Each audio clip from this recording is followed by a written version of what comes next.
Should somebody start at that 9 to 5, or should somebody be an entrepreneur? They want step number 1, step number 2, step number 3. Just jump. How did you get to the point where you're at now? Welcome back to another episode of the Millionaire Essentials Podcast, where we give you guys all essentials it is to be a millionaire. You know, it's one of your hosts, Brandon the Provider. Yes, sir. It's Tevin Facey, and today we have the beautiful, the wonderful Joi Hunt. The illustrious. Well, hey, hold up. The popular, the ever okay, popular. There you go. I like that one. How you guys doing? How you doing, Joy? I'm doing amazing. How are you guys doing? Doing great. Good. Great. So you kind of been frequenting New York kind of often lately. I've been, in and out of here, yeah. Okay. Well, earlier she did say she don't like New York. I'm just letting y'all know now. I said I was not a fan of New York City. It's just too much. It's just too much going on. Okay. Mm-hmm. That's a professional way of saying I hate. Yeah, I hate yeah. I'm not a fan. That's a professional way of saying I hate. She been media trained. That's what happened. She's been media trained. But listen, y'all. Joi, please. The people are wondering, who is this lady? Why does she look beautiful? Why is she on here? What does she do? So please introduce yourself to people. So hey, my name is Joi. I'm your business bestie. I have been a business attorney and serial entrepreneur since 2004. I'm a little old. And I help entrepreneurs structure, fund, and market their business to the bank. Oh, wow. That's amazing. So you're actually an attorney. Yes. So I'm going to be honest. I did not know that. Really? I'm just being completely honest. Mm-hmm. I knew you were in the business world and you help business owners scale and grow. But I did not know you were an attorney. Yeah. Did you know? Yes, I knew. I do research. And I did my research, but I didn't see the attorney everywhere in the past year. How didn't you know she's an attorney? That's the one thing I did not hear. Just being completely honest. Let me give you a trick. If you ever see the letters ESQ behind someone's name, that means Esquire. attorney. Yeah. Gotcha. Thanks for educating. I thought it was a social media thing. Oh, no. So what you do as a business attorney in business law, right? Mm-hmm. How are you helping business owners, especially in today's economy? So I call myself the business bestie. Mm-hmm. Okay, so I try to incorporate my legal background. Plus, for the past 20 years, I have built multi-seven-figure businesses, hair salon franchises, dealerships, weight loss companies, tax. So I've done a lot in business. I kind of merge the two, and I try to teach entrepreneurs, number one, you have to have proper structure, you got to run your business correctly because something will happen, and when it happens, you don't want to lose it all. I then teach entrepreneurs how to get free money for their business with business grants. A lot of times, they want to go and max out that 401k, take out their the money out of their savings, go into all this debt before getting the business started, and that just brings on more stress. Gotcha. And then last, how do you market your business? So I try to teach you how to basically make money with your business. Gotcha. Okay. Yeah. And I think that's needed, especially nowadays, right? Because a lot of people, I think what starts to happen is people just jump into business but don't really recognize, or jump into entrepreneurship, I would Correct. say, and don't really recognize that obviously you need to make money, right? Correct. They want to make money. They want to look like everybody else. But before you even do any of that, you got to go through the grind of making the money, understand how to structure your business. A conversation that me and Brandon frequently have, and I'm always right, is that experience and foundation are two different things, right? When it comes to building a business. In your expertise, right, what do you feel is better for a person that's starting their business, or at least, maybe they've been in a year in business, maybe 2 years. What do you feel like is better for them? Experience from like an actual mentor, or just the foundational steps to building a business? So whether basically you're saying is your structure correct, like your LLC, or knowing what to do, or the experience that someone told you, here are all the mistakes, don't do this. He's saying, where do you start? No, you don't have to. They're eventually going to do both, but where do you start? Do you start with the foundation of how to do business, or do you jump into getting the experience from a mentor? I would say just do something. I think the number one mistake that people make is they're waiting for the perfect.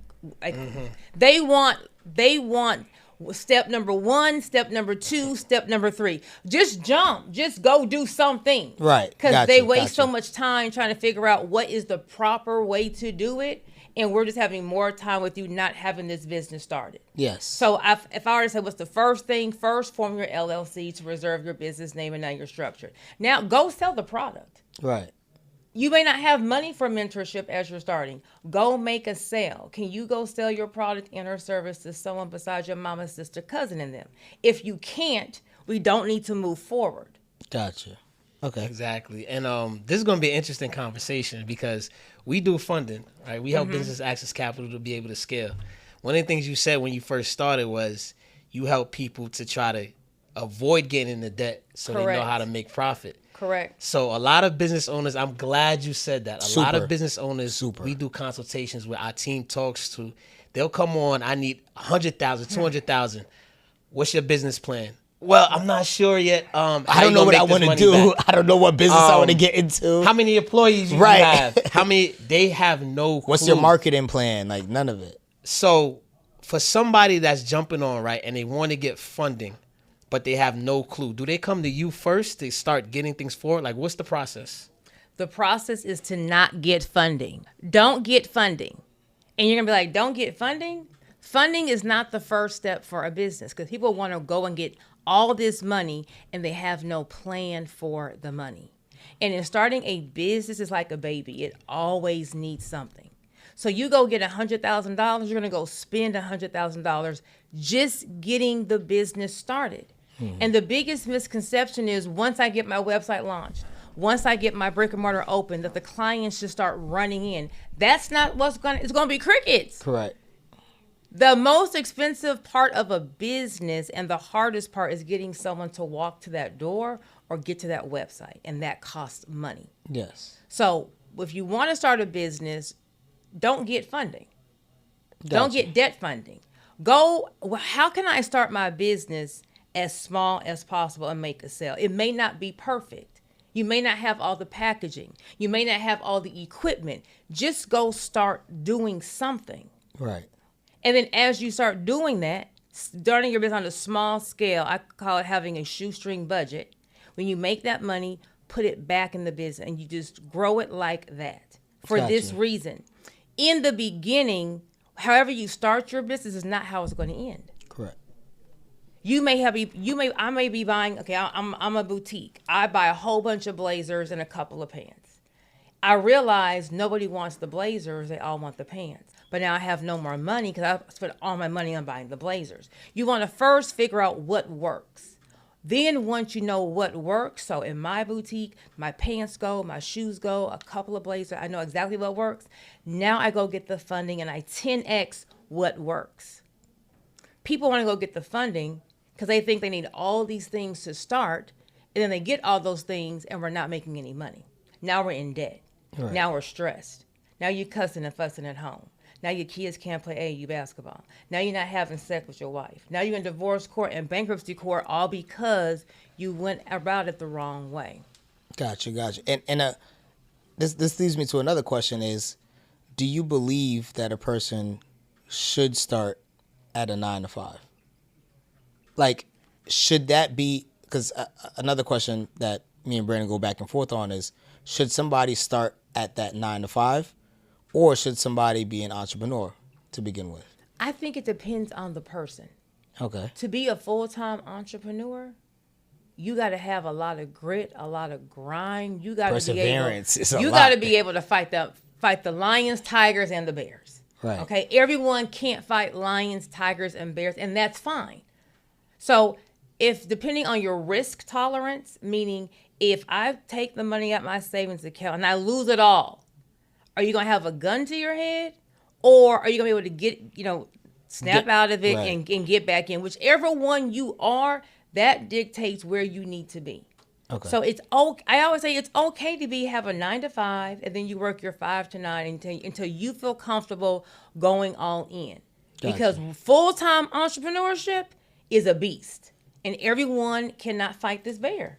Correct. Nah, you're exactly right. And you asking horrible questions, but how am I asking horrible questions? But these are the questions. Right. These are the questions that we spoke about on this podcast before. Because you're trying to prove you're right, bro. I'm not trying to prove I'm right. Oh, this is the truth. I'm just asking questions. That's it. So you feel like they should be? You feel like someone should be in full-time entrepreneurship from the beginning? It's not the way how the question is exactly worded. Exactly. Okay. No, just we were just talking about before, like what you said. the answer to your question was perfect. It depends on the person. Correct. My point of view from that was, if coming from a child, raising them and instilling things in them from the beginning so they're prepared to be that person, instead of, if you try to turn into that person as an adult, yes, because of other things you may not be prepared or your mindset is not there, so you may have to start a 9 to 5. So my outlook was, if you teach these things to the children, they won't need a 9 to 5. That was my outlook. Gotcha. Like, you got to start from the foundation of, like, all the way down there.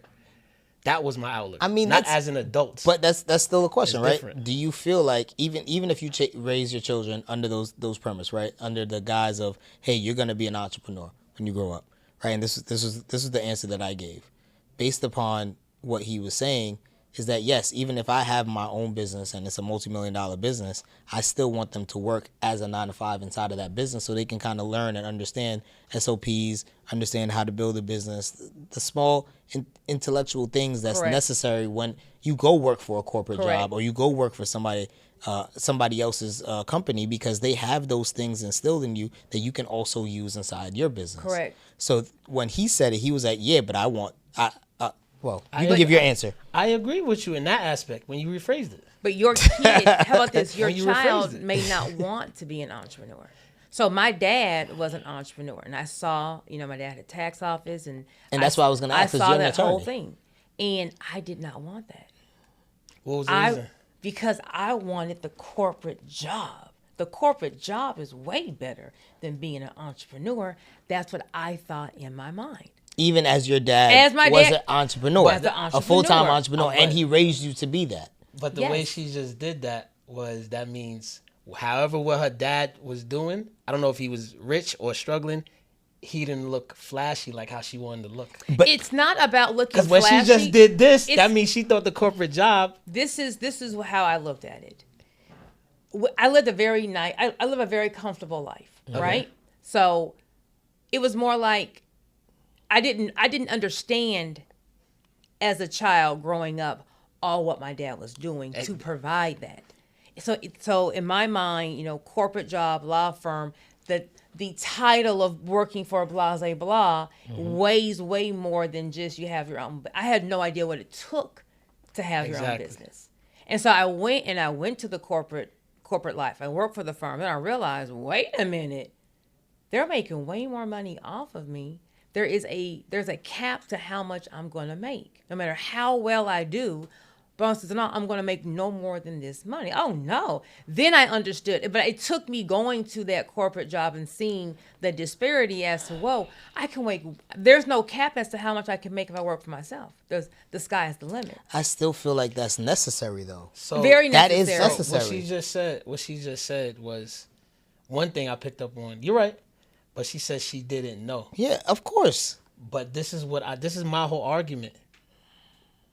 What if you teach your child to know? For example, my daughter asked me one time, right? She was like, why? It was about one of my family members. She was like, yo, Dad, why you don't go to work like such and such? She was like, when I grow up, I want to get a job. I was like, cool. Like, I'm not going to say, I said, cool. And she was like, but Dad, I like how you do this, do that. I said, you know how I have this freedom?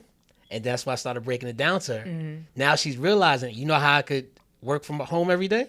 You know how I could always show up and take you places every day? Mm-hmm. Because I do this. And she started realizing, like, oh, I can build to get freedom and do my own thing and what I want to do.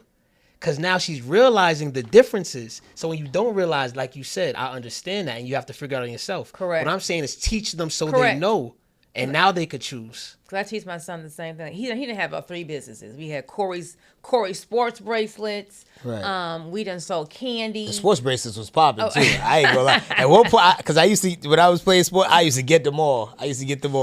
So I'm trying to teach him at a young age, that you're gonna have and I think if you do indoctrinate it to them that way, that they'll see it. It's like at our dealerships, he would be on doing the commercials. I've always had him working in the business. But I still want him to go do his own path as long as he knows you always gonna come back and be. And I think that's what's typically gonna happen. But that's you can go get a job. I heard you said. You can go, but you about to come right back over here and build something for yourself. Exactly, and I do appreciate that, but that's why I say I think them going to corporate or them going to a 9 to 5 helps them realize that furthermore. It does. Because if they stay in your job and they stay in your 9 to 5 in your multi-million-dollar company, regardless of what we think, it's for them, it's still gonna feel like it's too easy.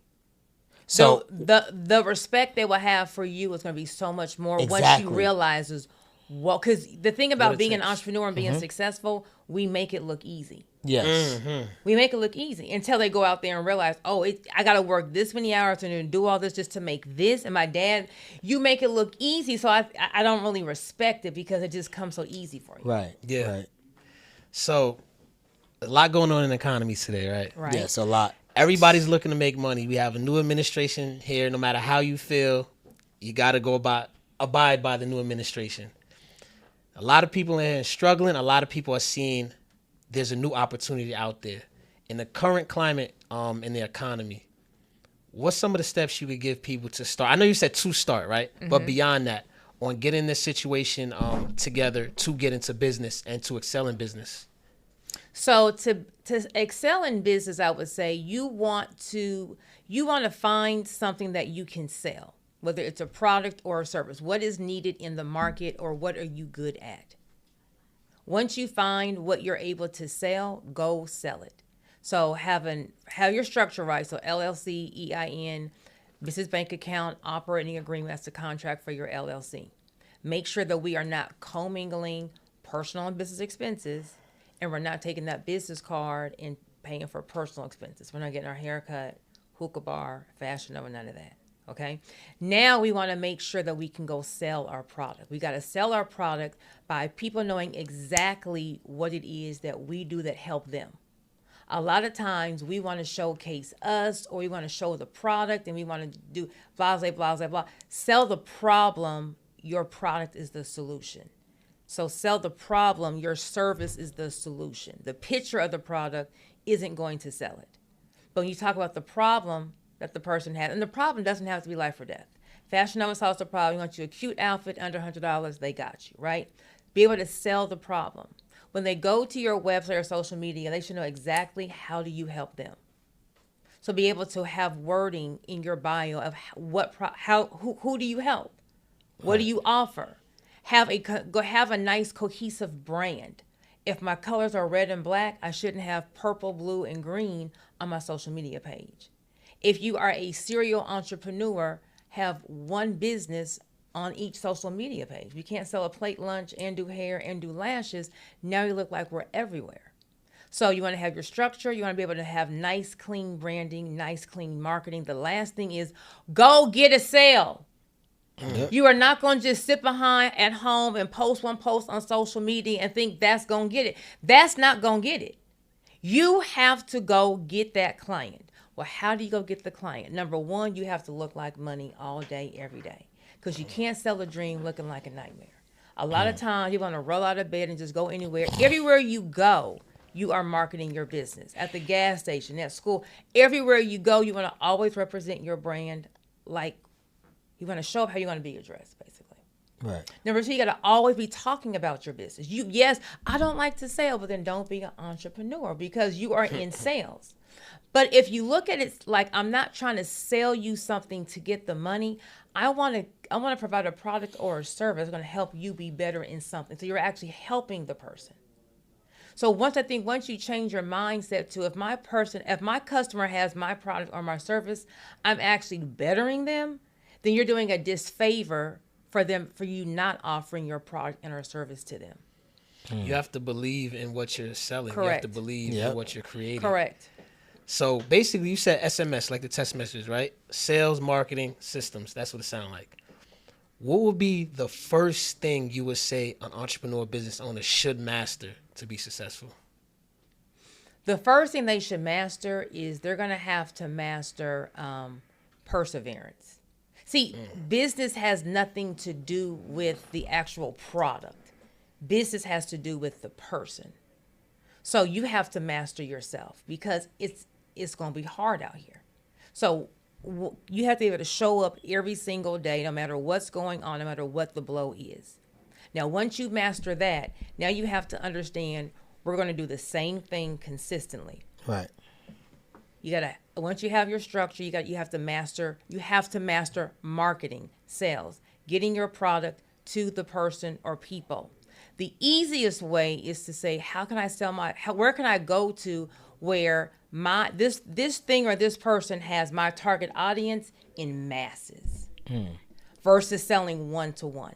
So when I first started my law practice back in 2006, nobody was into entrepreneurship back then. The six-figure job was the thing. So I had to actually start my practice doing criminal law.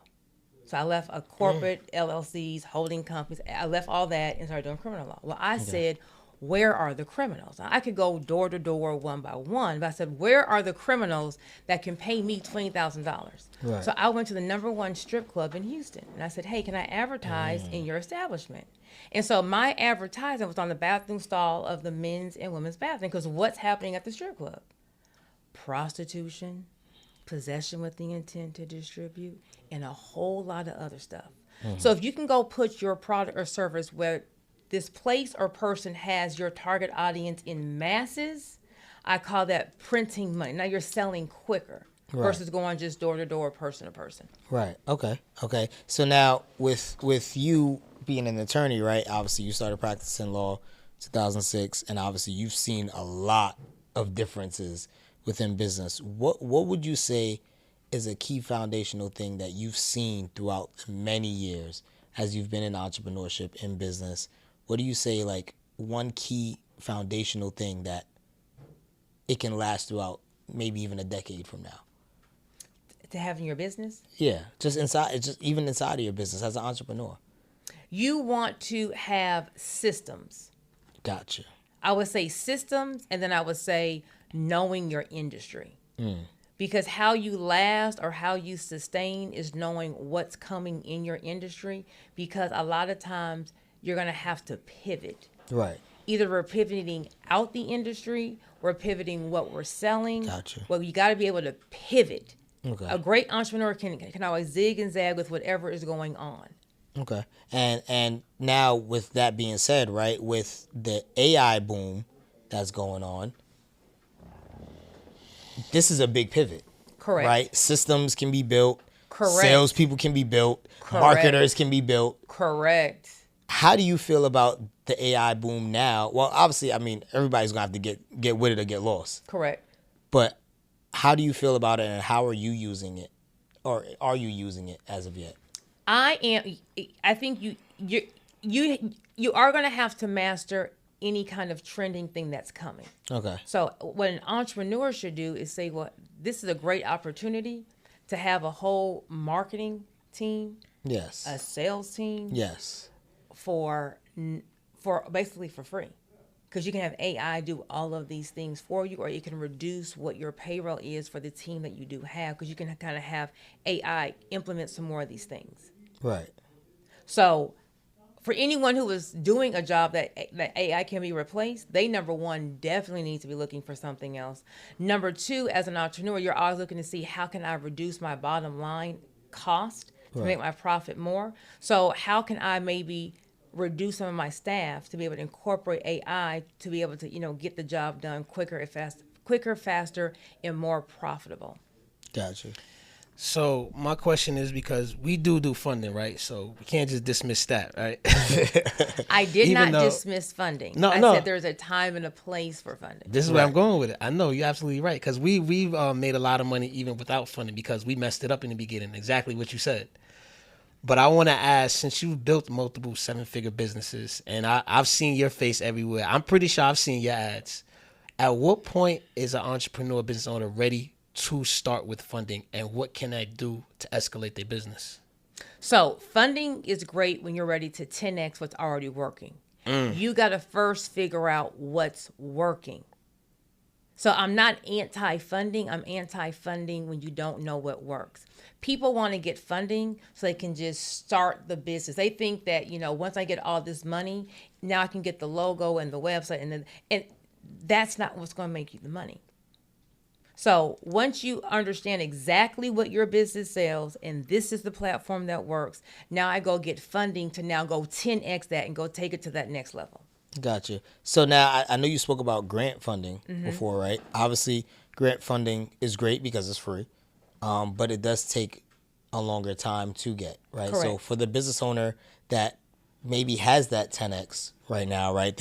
They see the product that's working, but they just don't have enough capital to bring in more product, and they've applied for the grant, and now they're waiting maybe 2, 3, 4, 5 months, but they do have good personal credit.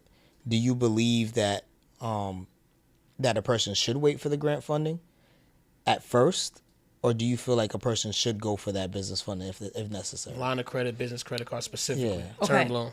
So I believe there's more than one way to skin a cat. Okay. Okay. So wherever you fall into one of these things, this is what you should do. If you are brand new and we don't know what we're doing, or we're just trying to get our product going, you need to bootstrap that, and you need to be applying for grants. Okay. Okay. If you have already bootstrapped your business, you know what's working. It's now time to go 10x this. I am missing out on contracts. I'm missing out on opportunities. I don't have X, Gotcha. Y, and Z.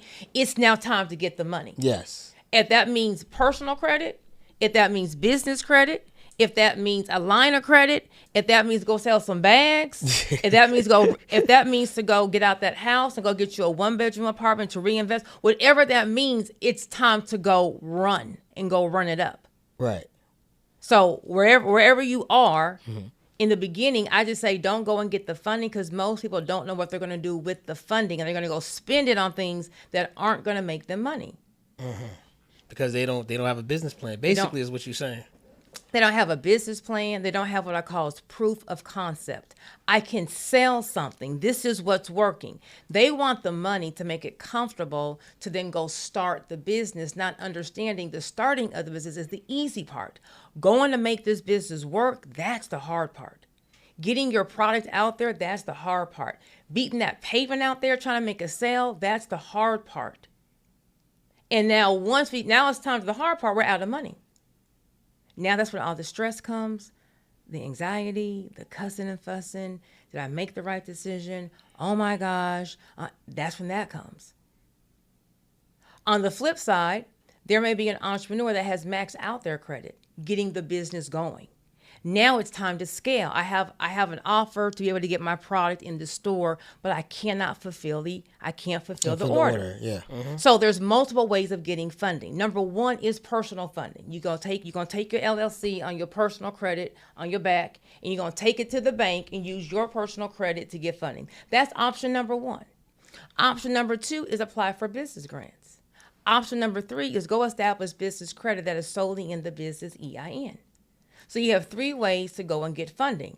Go do all 3. Gotcha. So building the business credit. So now we setting up our business, right? So we going through the journey, right? One thing that me and Tev always talk about. So a lot of entrepreneurs come to us, a lot of business owners. Should I be an S-Corp? Should I be a C-Corp? Should I LLC, partnership? Partnership. What do they register and why when you're starting a business? So when you're first starting, you're either going to be an LLC or a corporation known as a C-Corp. A partnership is basically 2 sole proprietors doing business together, meaning 2 people who want to lose all their assets. We don't want to be that. And we don't want to be a sole proprietor. That's one person who wants to give all their assets away. So you want to either be an LLC or a C-Corp. An S-Corp is not a business entity. That's a tax designation. It's a tax designation. So the IRS says, hey, LLC, hey, C-Corp, if you want a better tax break, come ask us to tax you as an S-Corp. You're still an LLC. You're an LLC tax as an S-Corp, or you're a C-Corp tax as an S-Corp. So the benefit of being an S-Corp is that you're not going to pay a 15.3% self-employment tax like an LLC does. And then a C-Corp has double taxation. Yeah, that's 30%.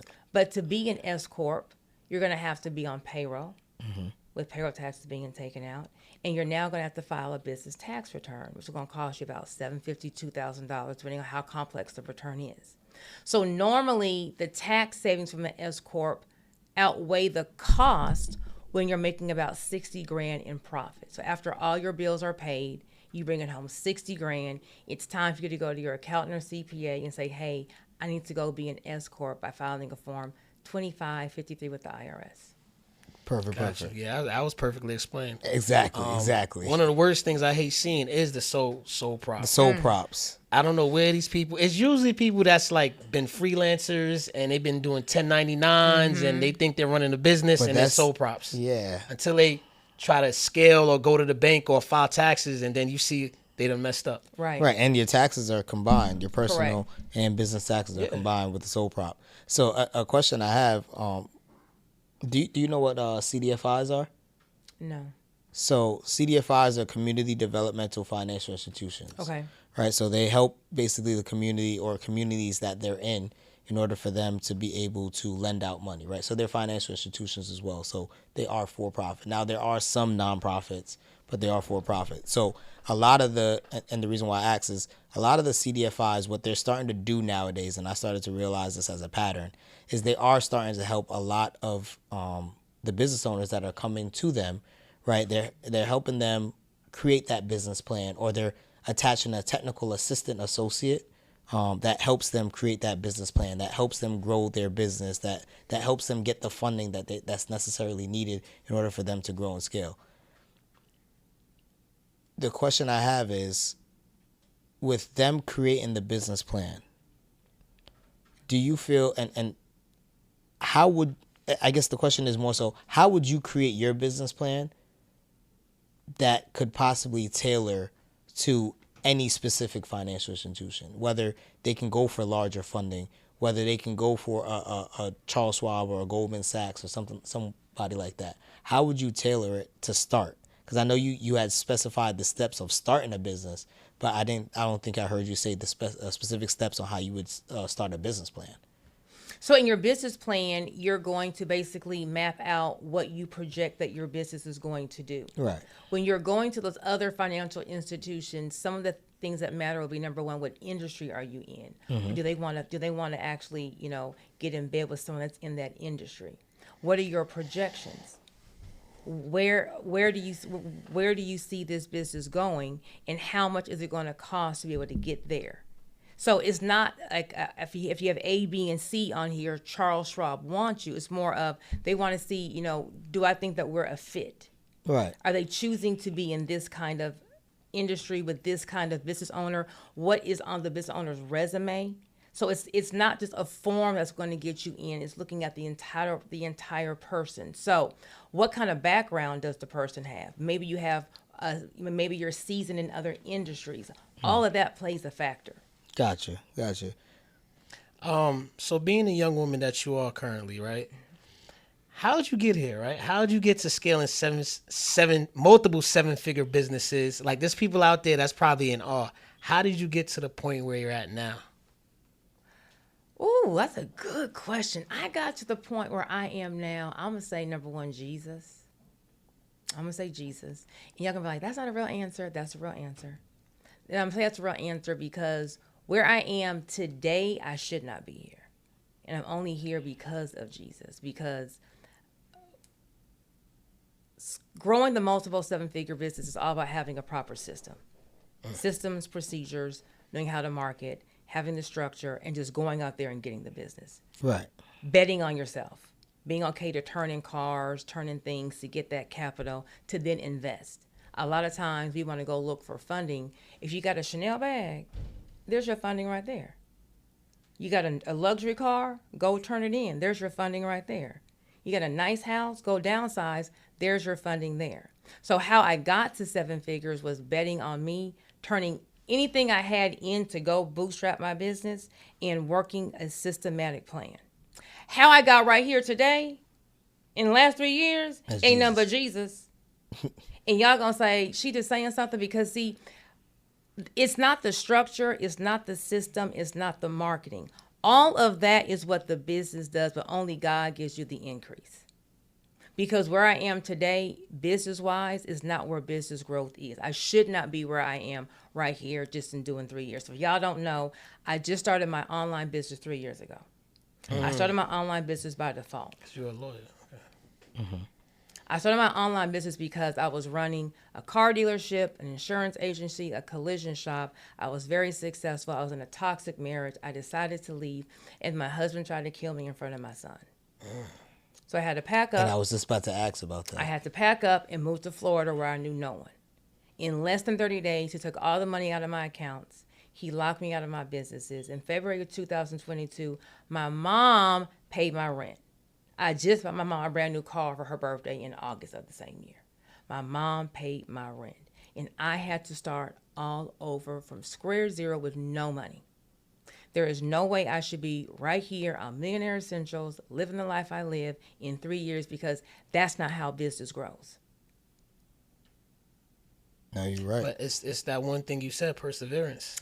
Perseverance. You mastered that. So when you get knocked down, when you get that Mike Tyson blow, not that Mayweather blow, like, you can kind of hit it and shake it off. When you get that Mike Tyson blow, you got to have something inside of you that allows you to get up. And I call that your why.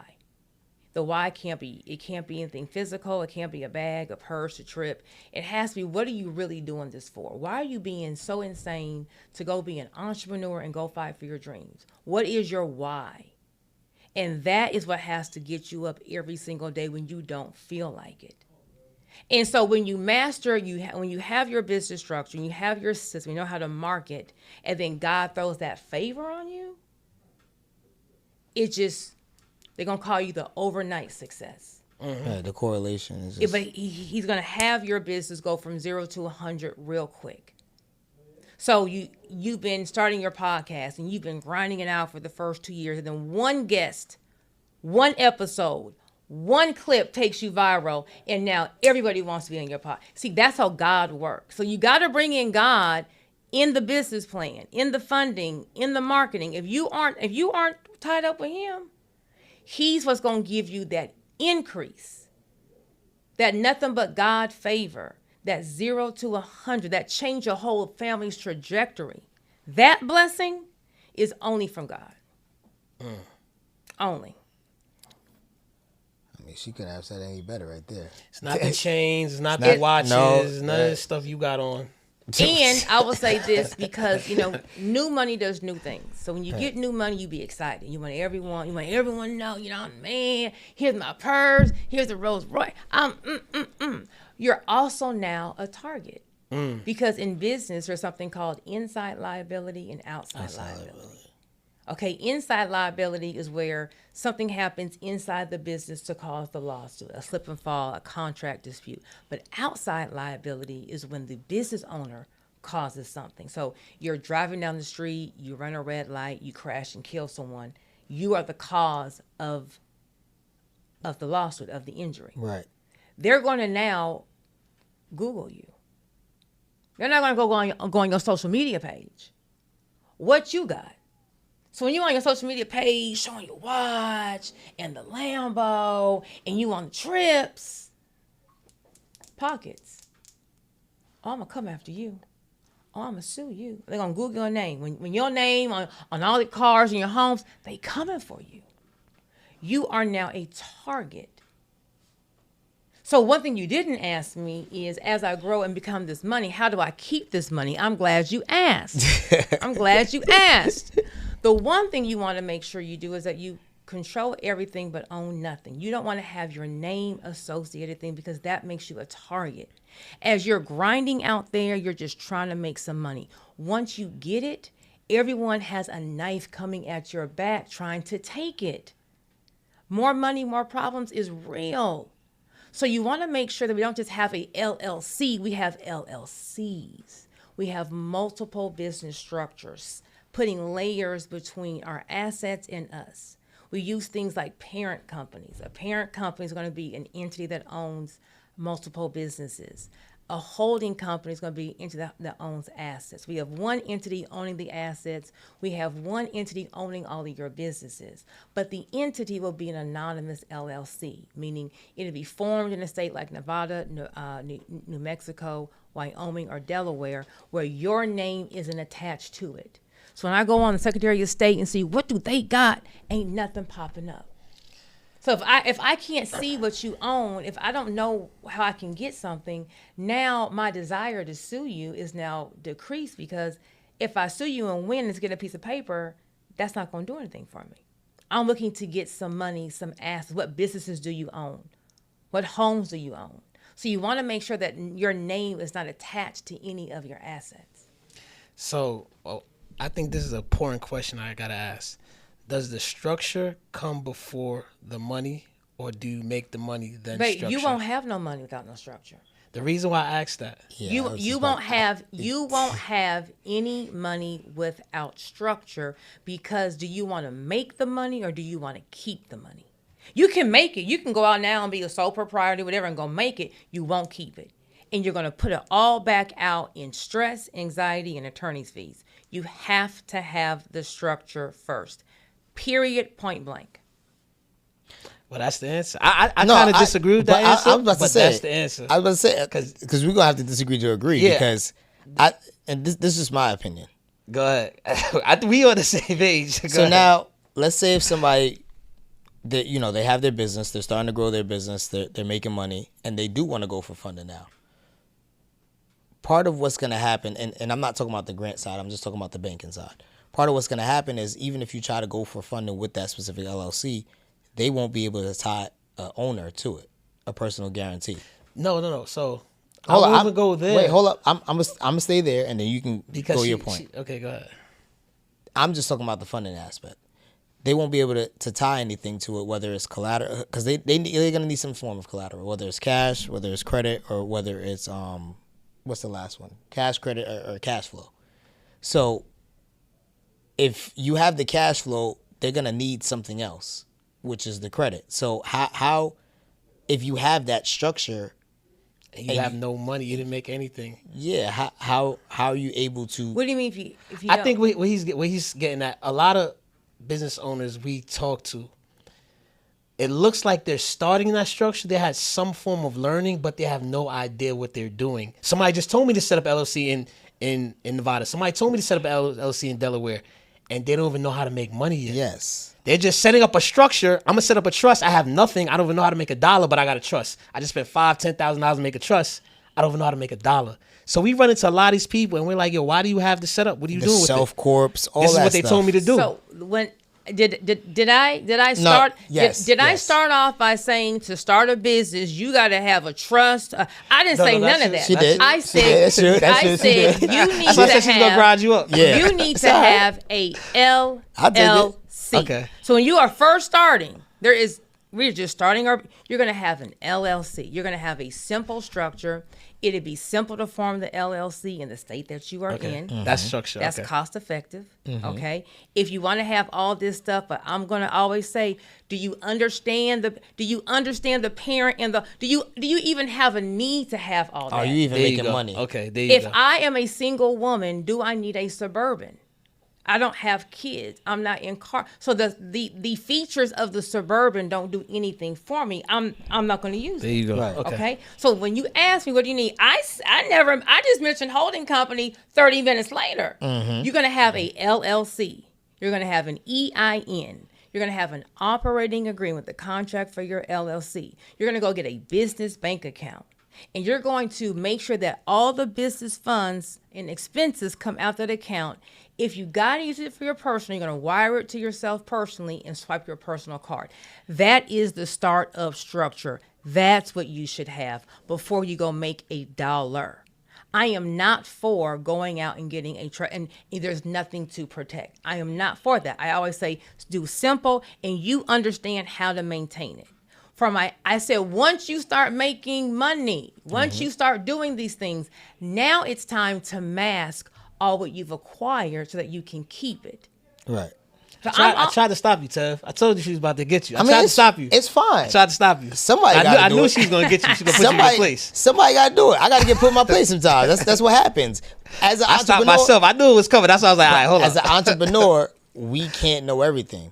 So we have to ask questions. Correct. And we have to be able to form some type of disagreement, because if I don't disagree and she has the correct answers, then that's what I need to hear. Correct. I love that answer. That was a perfect answer, No, perfect that's- breakdown. that's Because a lot perfect. of people don't understand that because they're getting so much information from so many different ways. Correct. And they That's don't why the simplest thing to do, LLC. Go get proof of concept. Go sell your product and or service. Get an LLC, get a logo, get a website, get a business email. Don't be out here talking about I'm a CEO and your email is Gmail. If your email is Gmail, just stop being an entrepreneur. Go to GoDaddy.com and get a branded email address, info@yourbusinessname.com. You can actually do it on Google as well. I'm not a Google person. Oh, you're not? Okay, but you You can. Outlook? I am. Man. Okay, so that is what you need to do, and now go sell your product or service. Okay. I think a lot of times people want to know all these other things, and we don't even have proof of. Just go sell your product and or service. You don't need $100,000 to get your business started. I have started 7-figure businesses. I started my my hair salon franchise selling hair in my conference room table in my law office. I put my money in my packaging and my product. So when you came from the street from getting a flyer, it says the Hunt Law Group. Bootleg. I know it's bootleg. When you come in, that product is A1. When your product and or service is A1, people will look bypass the fact that you're mobile. You ever been to a restaurant that have bars on the window? When you walk in, the furniture is mismatched. My favorite restaurants. Yeah. They don't even sell branded drinks. They're going to sell Red red Kool-Aid and grape. But that macaroni and cheese. That macaroni and cheese. Gonna make you want to slap your mama. They ain't passed the health inspection, but the pound cake, baby. People they bypass all that extra stuff when your product is A1. Put your time and effort in maximizing and getting a product or a service that's A1. Gotcha. Number one, the client's going to come. They're going to tell their mama, sister, cousin to come. That's going to be more revenue to your business. See, funding isn't the answer. Funding, you can't run it. You can't run a business and live off of funding. How are you going to pay the money back? Right. Go sell the product and or service. Once you're selling it, see, I think in this generation, like in my generation, we had the CD man. You know, we had Master P. I grew up in the era of Master P. Like I grew up seeing you have to just go and get it. Master P is selling CDs out the trunk, going on a worldwide tour. Right? You know what I'm saying? Like I'm used to that. I think in this era, we want to look like a business owner. Just go sell your product, have your structure, know how to market, be applying for grants, go sell whatever you have in that house to go put in that business. See, when you're all in, the work effort is different. When I first started my hair salon, I turned in my Jag and I got a Toyota Sequoia. They was laughing, she an attorney and she in Toyota Sequoia. Because when I turned my Jag in and got that Toyota Sequoia, I could save $500 a month. Well, what's $500 going to do? Well, that's going to be $6,000 for the year. Yeah. In 1 year, I went from having 1 location to 2. In 2 years, I went from 2 locations to 5. In 3 years, from 5 locations to 10. And all them people that was laughing, they still in the same position. I pulled up in a Toyota Sequoia. The next year, I had a Rolls Royce Ghost. Well, what's she doing? The same thing I did before. See, a lot of times, I believe in bootstrapping it. I've sold Chanel bags for inventory. I have downsized houses and gone into a townhome to put the money in my business. When you are all in, that's when you win. Everyone's not all in. I want the purple unicorn holding the lucky leprechaun with the 4-leaf clover to come over here and drop the money off and then build. All that stuff is social media stuff. That's why on my platform, I teach you the truth. You're going to lose some money. It's going to be hard. No matter how much money you make, someone's coming to take it from you. Life is ups and downs, ups and downs. When you're all in, it doesn't matter what comes your way, you're going to figure a way out. When you're not all in, when you're not vested, you get one no. Oh, it's not it. You're going to close the business. Oh, you give up too soon because you're not all in. You got to be all in. You dropping so many gems on this, man, and you could tell you're experienced in what you do and what you say. One of the things I want to ask you, you spoke about outside liability, so I want to ask you from this standpoint, because you conduct yourself as a business professional, because you're a lawyer, you're an attorney, and you're experienced in years of multiple 7-figure businesses. Outside liability. That was the introduction right there. he did that right there. Yes. So now, in today's world, in today's marketing, people market themselves a lot different. Correct. So do you believe your character as a person online can be totally different, could be wild, could be whatever you want, and in business you could be professional and still have success? Or does the two correlate? The two are going to correlate. The two are going to correlate. I would say it's going to also depend on who your target audience is. So if my target audience is okay with the other personality, so I think what you're trying to say is, can you be flamboyant or ratchet in one area and then be professional in the other? Does your private life affect your business life. professional entrepreneur life? Your private life is always going to affect your business, always. Okay, but the magnitude of how it affects it will be based on who your target audience is. So if your target audience is okay with whatever's coming out in private, then you're going to be fine. If your target audience is not going to be okay with that, then you're going to have an issue. So if I have a more conservative, or if I have a more professional target audience, and they are real rich, like we can go right through here. Anything else over is going to be a problem. Prime example, I'll say R. Kelly. Now, R. Kelly been dealing with these kids for how long? But in our community, we still you know, it's cool. No. It's cool. You know what I'm saying? His target audience, we heard it, but that's my jam. It wasn't until that documentary came out, and it was just like, oh, that's just too much. Okay, so now that I know you're doing all this, that's where I draw the line. It depends on your target audience. So as a business owner, I say, number one, you should do everything in excellence. How you do anything is how you do everything. So if you're skimming somewhere, if you're out here scamming somewhere, cheating somewhere, it's going to reflect in you down the line. So I just say, just hold yourself accountable. Be who you want people to see you as. Be that true self, and understand that what does come in the dark, it can hinder you. You are your brand. You are your brand. You're never off. An entrepreneur is never off. You can never have a bad day, a bad moment, a bad turn up. You think you over in Tulum getting crunk. Your business is right. You are the business. You are the brand. It can affect you in everything. That leads to that. Because a lot of us melanated people, we're usually the face of the brand. Mm-hmm. Do you think that's a good thing, or should a lot of us start building the business to sustain on its own without us having to be the face, having to push it? Because now if we turn off the TV, we don't get no sales because we've been in front all the time. How do you feel about that? Okay, so depending on how much money you have in marketing, because if you're not going to be the face of the brand, who is going to be the face of the brand? Pay somebody. And how are you going to get your product out there? Because the easiest way to get your product out there is to be the face of the brand, because people buy from who they know, like, and trust. So if you're going to be behind the scenes, that's fine also. How are you going to sell the product? Who are you going to have to replace you to be the face of whatever it is that you're selling?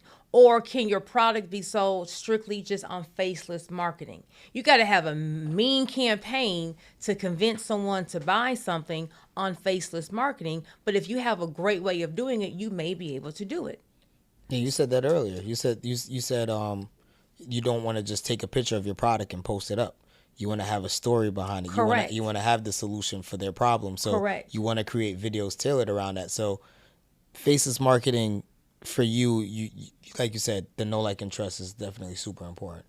It's easier to get your product out there when someone can put a face to you, especially if you're a new brand. Like, okay, so why am I vibing with this? When I first started my hair salon franchise, Super Express, I had that same thing. I was doing a new concept. I brought the $50 sewing to Houston. I was like, I don't want to be the face of it.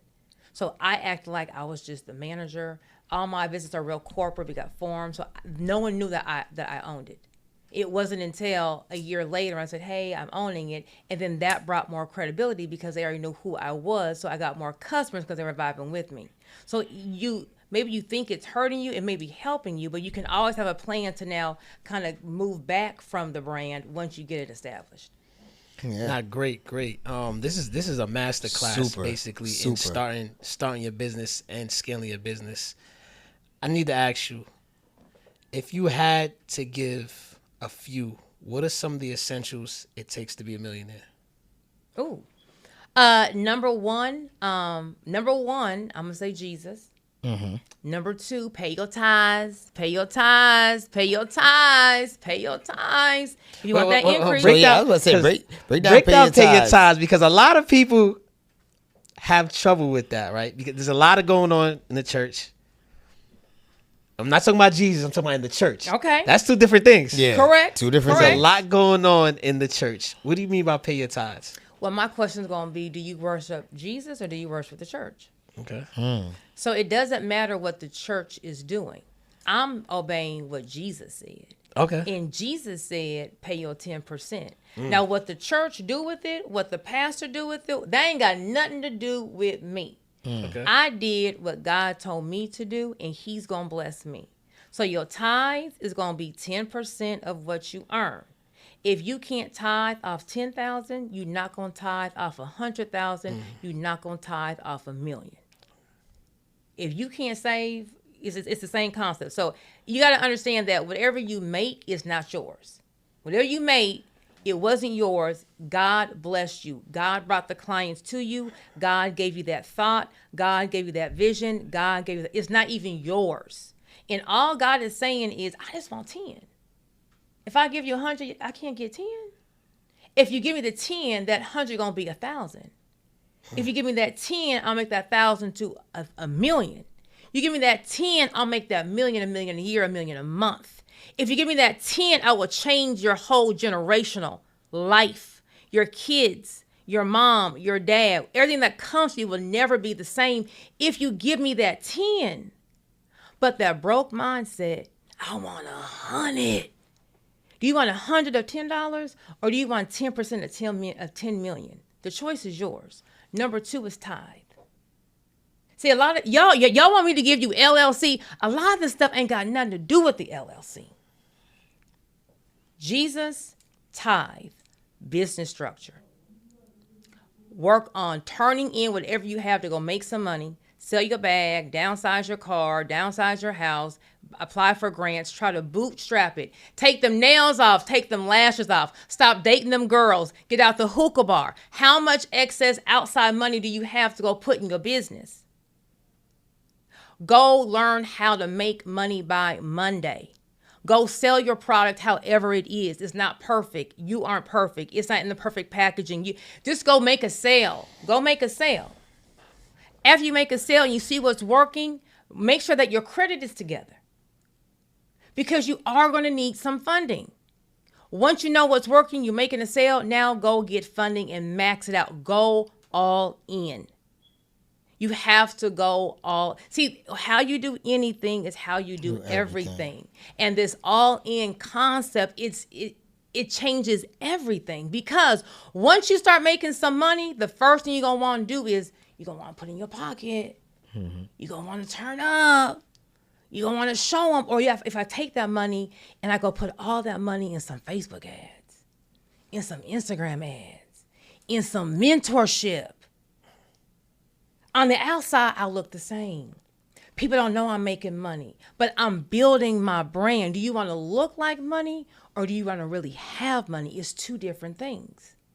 And the more you put in your business, the more all in you are, the more it's going to produce for you. And in the midst of doing all that, life is going to life. So with lifing, with the kids with your boo leaving you, with your job, with all of that, you got to keep going on. You have to keep fighting every single day, keep working the plan, keep working your business, regardless of what's going on. Cry at night, wake up, dry them tears, and go work your business. Point blank, period. There you have it, man. That's all the essentials it takes to be a millionaire by Joi Hunt. Listen, this episode, she done dropped some crazy gems. She done dropped a whole bunch of masterclass info on how to start your business on life. Yes. On life. And it's not just the X's and O's like she said. It's more than that. Yes. It's more than that. Joi, what do you have coming up? I have a 5-day business challenge that you want to get in to learn how to structure, fund, and market your business. I have a book coming out on how to overcome. And I have a business grant bundle that's going to help you get 1,000 business grants. I'm going to teach you how to apply for free money. Free gem, Progressive's having a $50,000 grant for a commercial vehicle. If you need a commercial vehicle, a van, a truck, a car for your business, they're giving away $50,000. Whoop, whoop. One-on-ones is about times 4 or 5 of that. I think about 4 or 5 of those. Nah, but definitely grants, the money, the knowledge. Tap into Joi Hunt and tap into that challenge. And she invited us to dinner tonight, so we're going to get some dinner. Yay. Where can they find you? On Tev. Where can they find you? You can go to seeyouatthebank.com or joihunt_ESQ on Instagram. That's JOIHUNT_ESQ. Oh, that's amazing. Yeah, this has been another amazing episode, y'all. Joi did her thing, came through, blessed us with a plethora of information. Like a lot. Plethora. Make sure y'all like, subscribe, hit that little notification bell. Yes, sir. This episode is a must watch, must see. Yes. We catch y'all soon, man. Peace. Hey, it's Joi, your favorite business bestie. I just did a fabulous podcast with Millionaire Essentials breaking down what you need to be a 7-figure entrepreneur. What do you need? Is it the marketing? Is it the structure? What is it? You want to tune in, not now, but right now, to get your business to that next level. Millionaire Essentials on YouTube.